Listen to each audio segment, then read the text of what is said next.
Salut à tous, c'est Bart et je suis avec l'ami Clary. Comment tu vas? Ça va bien, et toi, Bart? Tranquille, la pêche. Aujourd'hui, on va vous D'accord. parler de Comme des bêtes, qui est un film d'animation sorti le 27 juillet 2016 qui dure 1h27, qui s'appelle The Secret Life of Pets. Traduction française un petit peu chelou du coup, puisque c'est pas vraiment la vie secrète des animaux en fait. Ça a été fait par Illumination Entertainment et Illumination MacGuff, bon je connaissais pas du tout, et ça a un budget de 75 millions de dollars. Avant de commencer le synopsis, je te pose la question que je te pose à chaque fois, qu'est-ce que t'as pensé du film et qu'est-ce que t'en retiens? Eh ben, j'ai trouvé le film sympa, on passe un beau moment devant. Après, c'est peut-être pas le meilleur film d'animation pour moi que j'ai vu ces derniers temps, Mhm. mais il mérite quand même une place de cinéma. Je suis d'accord avec toi. Avant de donner notre note et notre jugement final, on va parler un peu du film. Donc est-ce que tu veux parler un peu de l'histoire, du synopsis du film?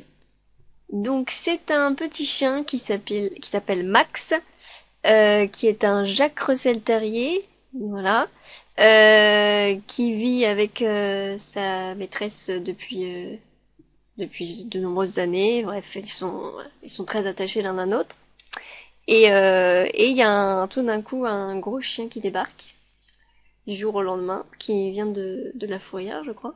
Mhm. Et la cohabitation va être compliquée.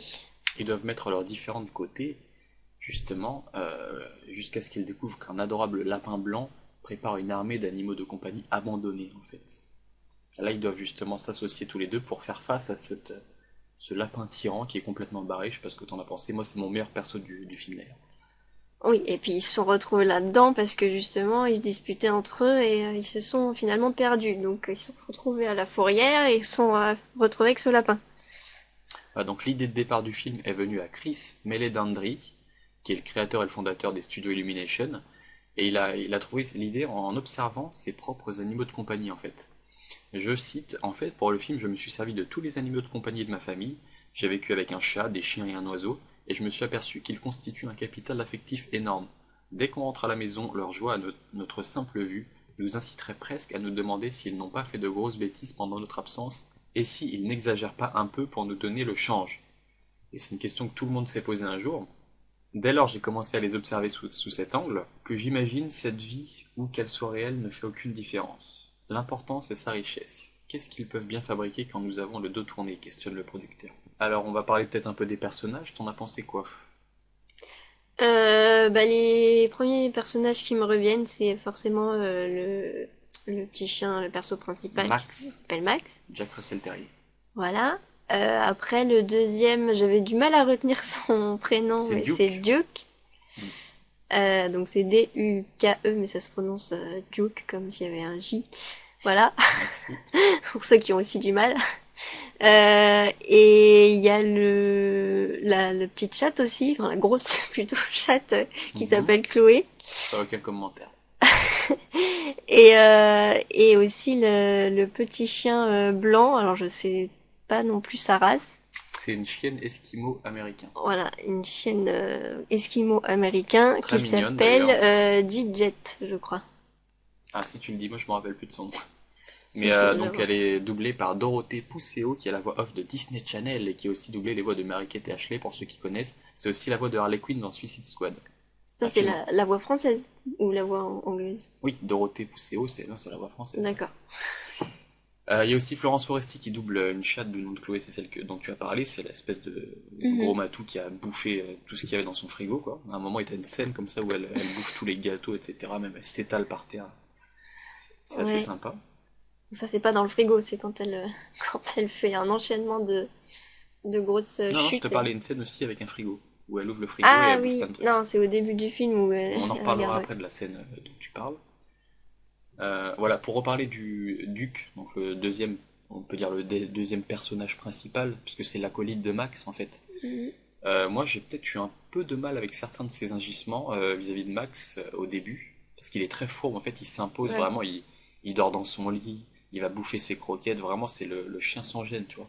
Il en a Mhm. tellement chié dans sa vie, parce qu'il vient de la fourrière, il a vécu dans la rue, etc. pendant un moment, que là, il prend ses aises, mais de manière phénoménale, quoi. Ouais.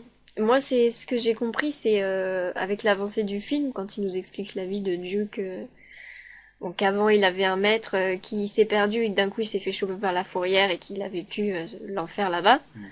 C'est que du coup, c'était un peu comme s'il s'était endurci et que maintenant, il c'était chacun pour soi à la fourrière. Donc c'est pour ça qu'il agissait comme ça. C'est ce que je me suis dit. Il Oui, fait comme il est. je pense aussi, ouais. Donc en fait, ce qui se passe, c'est que Max va regagner de l'autorité sur Duke parce qu'il va trouver une façon de le dresser. Mhm. C'est-à-dire il va tout péter dans la baraque pour que sa maîtresse croie que c'est lui, le nouveau chien arrivé dans la Mhm. maison qui a fait les conneries. Comme c'est un Ouais. chien gros, etc., qui prend de l'espace. Du coup, il lui fait du chantage pour qu'il se tienne tranquille. Oui, et Max va être très fourbe à ce niveau-là, c'est-à-dire que vraiment il va tout casser, il va le dresser comme si c'était son esclave, limite. Il se fout de sa gueule dans un parc, enfin dans un petit parc en dehors, tu te rappelles, là, un petit Mhm. square. Il va vraiment limite. C'est pas juste reprendre sa place, c'est plus que ça, tu vois ce que je veux dire?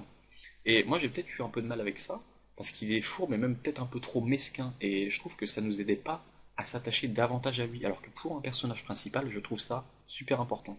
Je sais pas ce que t'en penses. D'accord, donc tu penses plutôt ça de Max et pas de Duke alors. Si, Duke au début quand il est imbuvable, bien sûr, mais Max quand il veut regagner le terrain, et qu'il devient lui-même imbuvable. Donc en fait, ça nous Oui. aide pas à nous attacher, tout simplement. Moi, ça m'a pas gêné personnellement. Moi, voilà, j'ai compris que c'était la guerre et puis il fallait bien que ça se passe comme ça pour faire une histoire. Sinon, il y a aussi Pompon, le lapin déjanté que je kiffe, là, qui a été doublé par le comédien et humoriste Willy Rovelli. Oui, Moi, c'est mon perso préféré du film. Je sais pas ce que t'en as pensé. bah je pense que oui, c'est vrai, je l'ai pas cité tout à l'heure, mais c'est vrai que c'est un des persos les plus marquants aussi, hein. Déjà, au niveau de son animation, c'est génial. Au niveau de sa tronche, de ses expressions faciales, il est génial. La Mm. façon dont il a de dire ah oui, racontez-nous un peu plus. Il y a eu du sang, il y a eu quoi? Il veut absolument de la boucherie, il veut du malsain, quoi, quand ils accueillent Max et Duke dans leur Mm, petite mm, confrérie, on va dire leur secte, dans les égouts. Il est génial, il est complètement barré.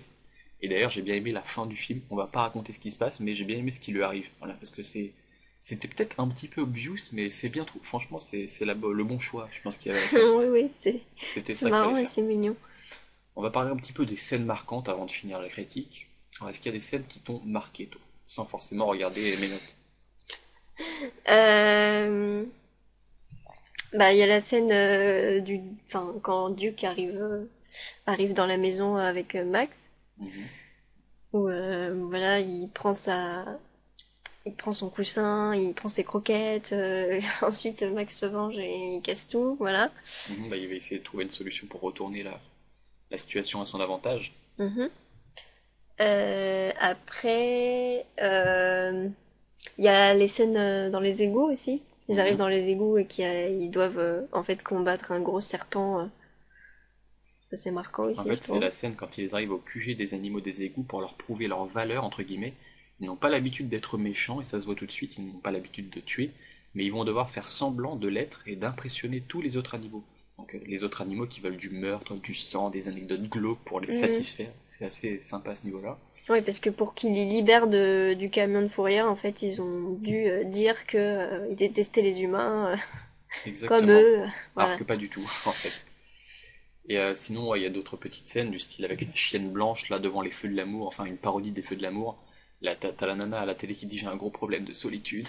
C'est une parodie des feux de l'amour. Enfin, j'aime bien ce genre de petit Moi, foutage de gueule, j'ai quoi. beaucoup aimé les scènes avec la petite chienne blanche parce que je la trouve en même temps, Elle est trop mignonne. elle est à la fois naïve et en même temps, elle se laisse pas faire, quoi. Parce que C'est dans le ça. film, Ah oui, à un moment, il y a une scène de karaté là. Il y a un flashback de Duc enfant, en fait. On nous montre son histoire passée. Il a perdu son maître à qui il tenait beaucoup. Voilà, il a poursuivi, je crois qu'il dit une fleur ou une voiture, je sais plus. Et là, la fourrière l'a attrapé. Et du coup, il voulait pas se faire choper une deuxième fois, sinon c'était fini pour lui. Deux fois la fourrière, il aurait pu se faire par mm, exemple euthanasie, je pense. Il y a une scène entre la chienne esquimau et un vautour.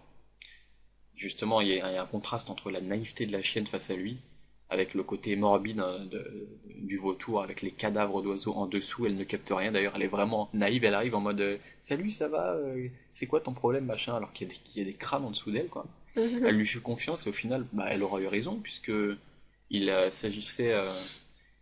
Il s'assagit en fait au fur et à mesure, malgré ses instincts de tueur, il arrive à se canaliser. Donc je trouvais que c'était un personnage plutôt sympathique.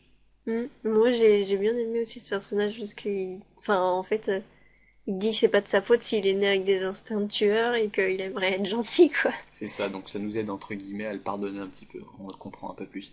Il y a une scène que j'ai adorée aussi, c'est la scène du pays des saucisses. Alors là, gros, what the fuck, c'est le fantasme ultime des chiens, surtout de ceux qui ont la dalle, hein, parce que c'est deux chiens qui commencent à avoir vraiment la dalle quand ils sont un peu trop longtemps dans la rue, ils cherchent de la bouffe à Mhm. tout prix.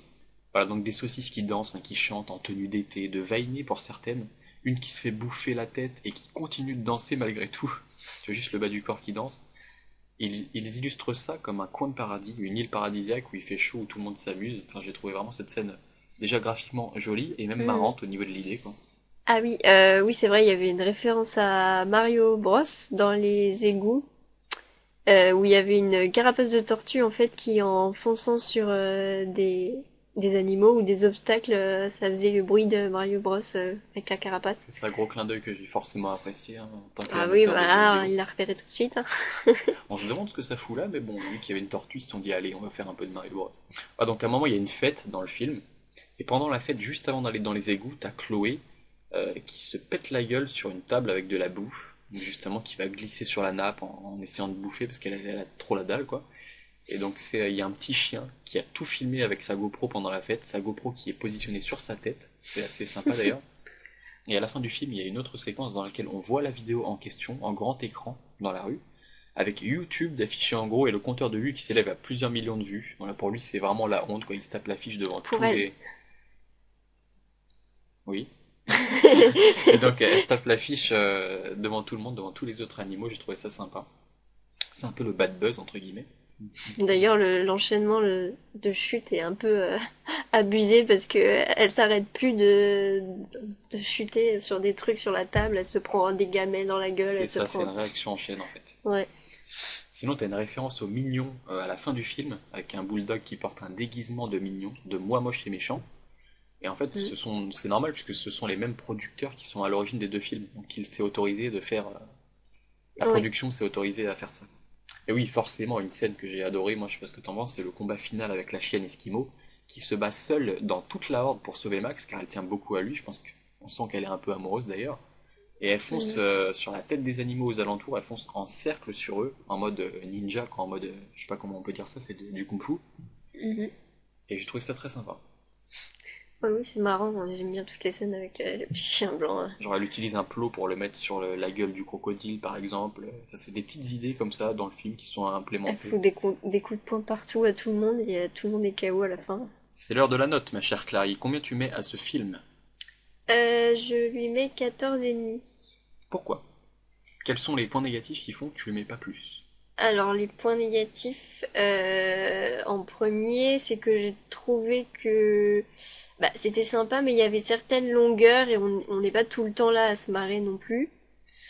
Et puis, il y avait beaucoup de personnages qui sont pas forcément très marquants. Voilà, les deux principaux points négatifs. Après, il y avait aussi pas une musique très marquante. Je suis assez d'accord, moi je lui mets 15 parce que ça se regarde quand même bien, c'est très sympa. Mais après, si on parle en termes de qualité pure sur le long terme, etc., je pense pas que c'est un film qui nous marque vraiment beaucoup. Je pense que c'est un petit film popcorn qui est bien réalisé, qui est bien foutu, qui a une Mhm. bonne histoire, qui a des bons personnages.